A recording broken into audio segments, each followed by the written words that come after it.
Okay, we're at Dwarf turn 3.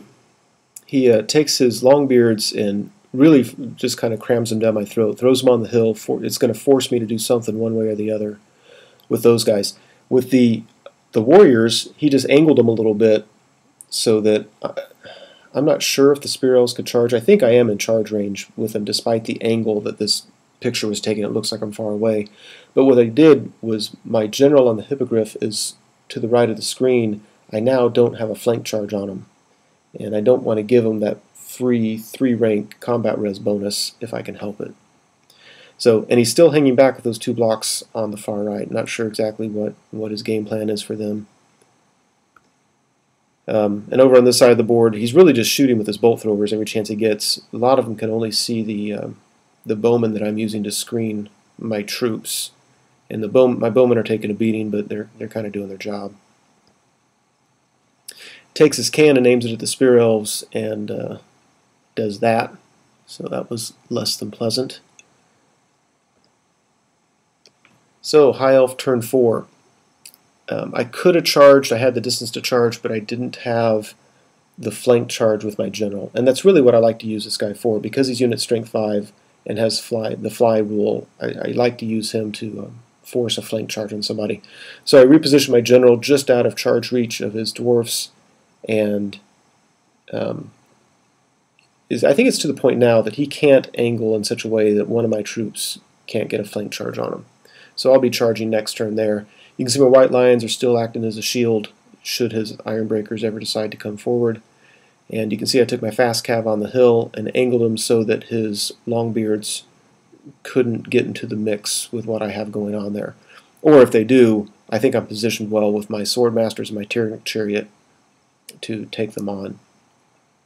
So again, with all his blocks, I'm really only looking to get into it if I can get a flank charge in there as well. So there's another look at it. Dwarf turn 4, he decides not to charge my fast cav, because if he had, I would have fled.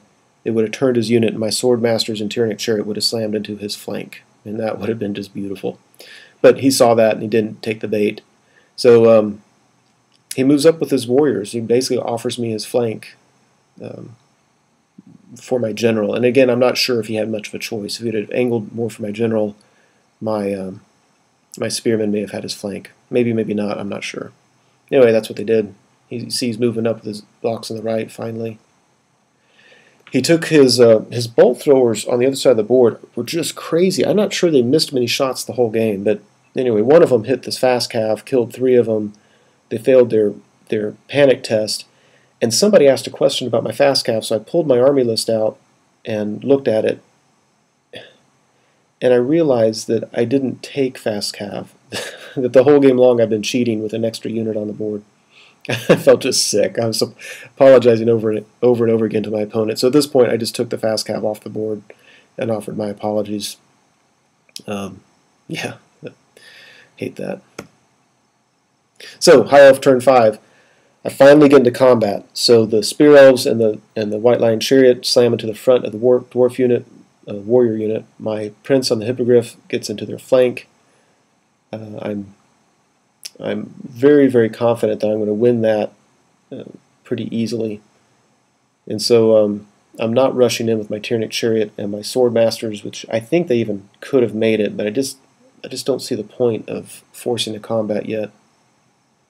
Instead, what I did was I turned my Dragon Princes around so that when I do get in combat with the Longbeard unit, I'll have my Swordmasters, my Tyrannic Chariot, and my Dragon Princes. And now I'm very sure that I'll handle them pretty easily.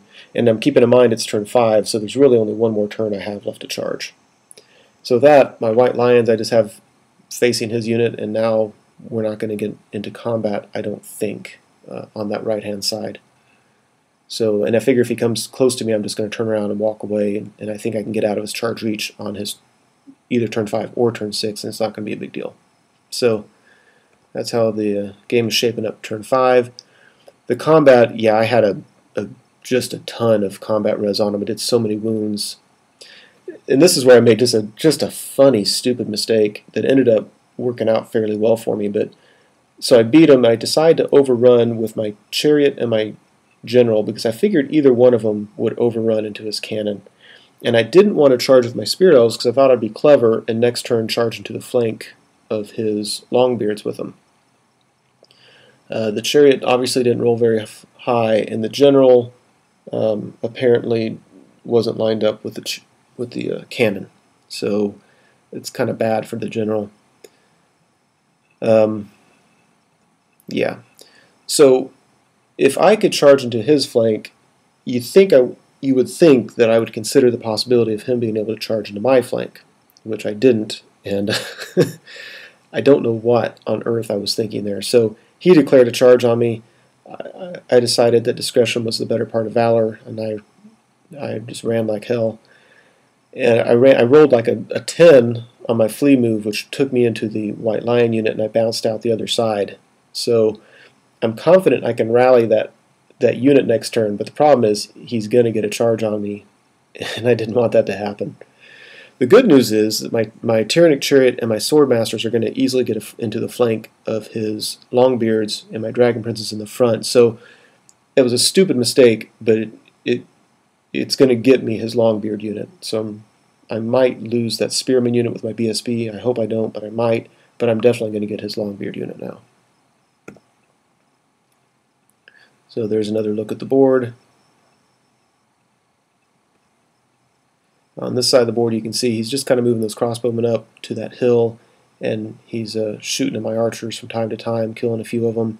At this point I'm just shooting back. I mean, I could have moved him and tried to get him somewhere else, but if he's shooting at the archers, he's not shooting anything else I care about, so I'm okay with that.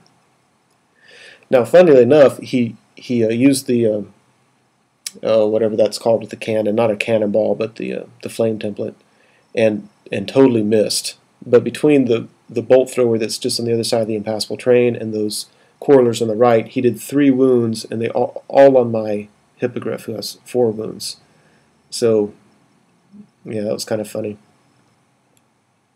He's dwindling my archers even more. High Elf turn 6. The White Lion Chariot charges the cannon. I fly my general over here. I couldn't charge anybody, and I'm not going to get another turn, so I'm just going to try to act as a terror bomb for his units at the first of his next turn, knowing that it's a shot in the dark, but there's really nothing else for him to do. I rally the BSB's unit, and I turn the White Lions around and just walk away. And what I was thinking there was that if both those units come at my Spearmen, there's only, I mean, he's not going to get extra combat res or anything there. So I think I have as good a chance of surviving with that unit with both of his units against me, rather than letting the Warriors come into my Spirit Elves and the Ironbreakers go into my White Lions, and that way he gets 3 rank bonuses in each of those combats. So not sure if that was smart or not, but that's what I was thinking at the time. So I literally just turned my White Lions around and walked him away. If you see the symbol behind those Spirit Elves, that's in my Magic phase, I got the Shield of Safari off on that unit. So that was kind of nice. And this is the combat I was talking about with the Longbeards. Yeah. I tell you, that is not something you want coming at you, all those Swordmasters and Dragon Princes, because it looks like that when you're done. And this, by the way, is with my Dragon Princes fluffing all of their attacks. They killed 1 guy. So I got 1 from Dragon Princes, 7 from Swordmasters, and the rest were from my Tyrannic Chariot, one of which being from the horse, which I just love. So that combat worked out very well.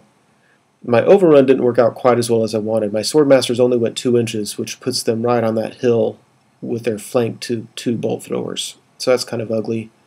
And I know that my Tyrannic Chariot can now be shot at, so it's kind of a shame. All that shooting he has on the left side of the board is now going to be aimed at picking off my units.